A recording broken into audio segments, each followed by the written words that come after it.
Hello friends, welcome again to MKS by vision genetics classes. आज हम लोग autosomal recessive disorder के बारे में पढ़ेंगे।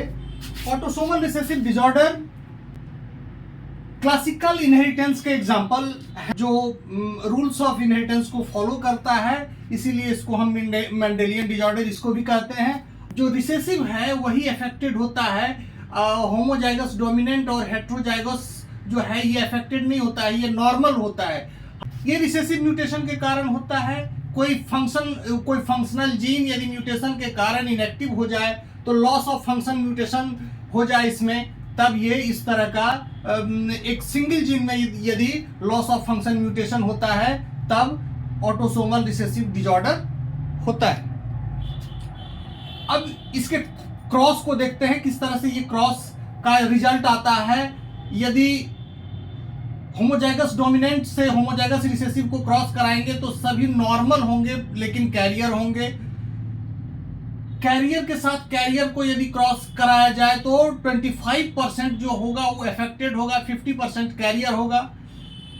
यदि कैरियर के साथ होमोजाइगस रिसेसिव को क्रॉस कराया जाए तो 50% अफेक्टेड होगा और 50% कैरियर होगा। और होमोजाइगस रिसेसिव के साथ यदि क्रॉस कराया जाए होमोजाइगस रिसेसिव का तो सारे के सारे अफेक्टेड होंगे, यानी कि वो डिजीज के सफरर होंगे। पहला एग्जांपल जो है इसका मैंने लिया है sickle cell disease. Sickle cell disease base substitution mutation के कारण होता है, जिसमें एचबीवी जीन यानी हीमोग्लोबिन के बीटा पेप्टाइड को बनाता है। उस जीन के 6th पोजीशन पर एक जो कोड रहता है GAG, वो ग्लूटामेट का कोड होता है जो कि एक निगेटिवली चार्ज एमिनो एसिड है।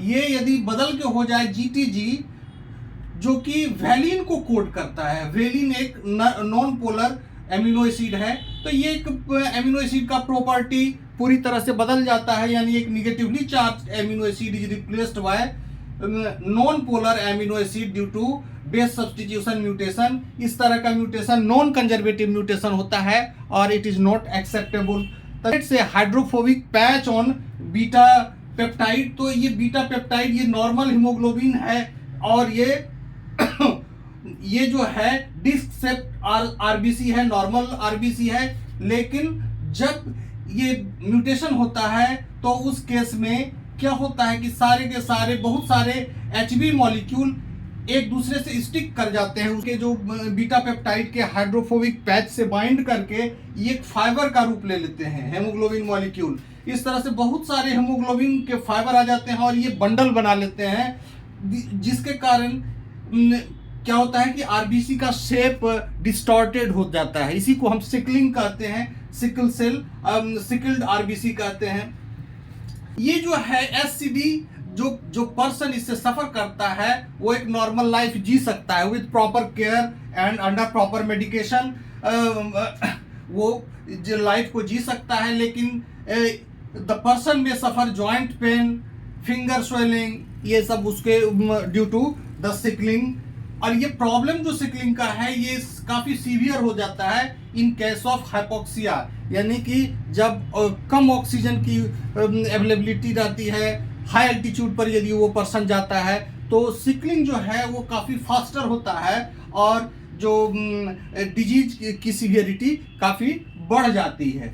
अब इसके हम पेडिग्री को देखते हैं। पेडिग्री में हमने रेसिप्रोकल क्रॉस एक लिया है जिसमें एक में मेल अफेक्टेड है, एक में फीमेल अफेक्टेड है, और रिजल्ट रेसिप्रोकल क्रॉस का एक ही तरह का आएगा चूंकि ये ऑटोसोमल डिसऑर्डर है। इसमें भी देखते हैं कि ये जो है 25%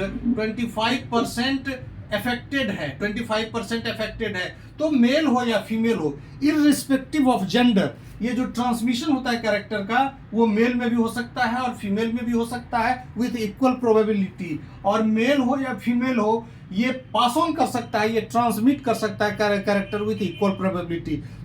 सेकंड जो एग्जांपल है ऑटोसोमल रिसेसिव डिसऑर्डर का वो है सिस्टिक फाइब्रोसिस।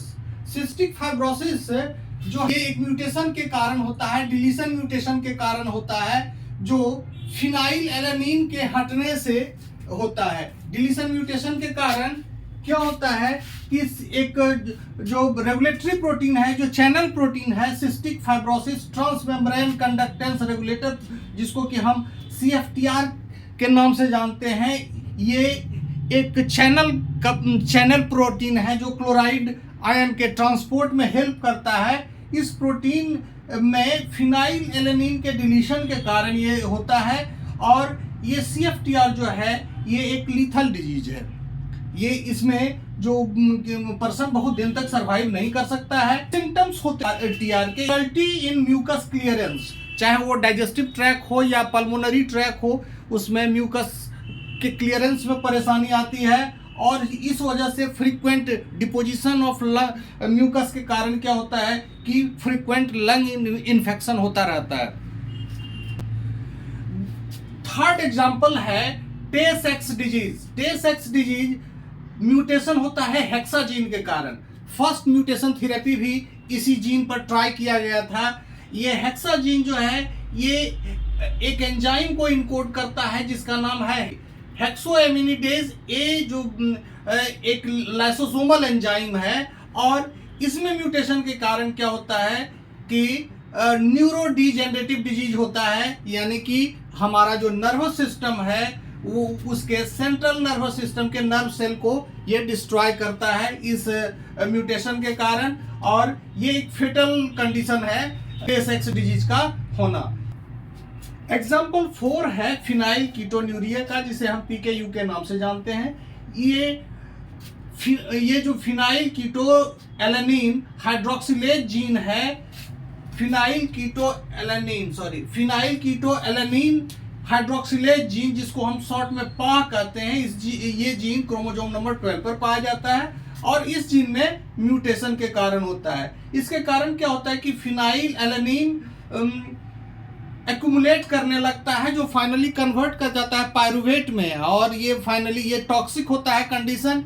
इस वजह से इसको पायरुविक इडियोसी भी कहते हैं, और ये मेंटल रिटार्डेशन करता है क्योंकि ये जो एंजाइम है PAH एंजाइम, फिनाइल कीटो एलेनिन हाइड्रोक्सिलेज, ये फिनाइल एलेनिन को टायरोसिन में कन्वर्ट कर देता है, जो कि tyrosine further hormone, melanin, neurotransmitter वगैरह को बनाता है। लेकिन यदि PAH जीन ये में म्यूटेशन हो जाए तो फिनाइल एलेनिन एक्यूमुलेट करने लगता है, जिस वजह से ये न्यूरो डिजेनरेटिव डिजॉर्डर होता है।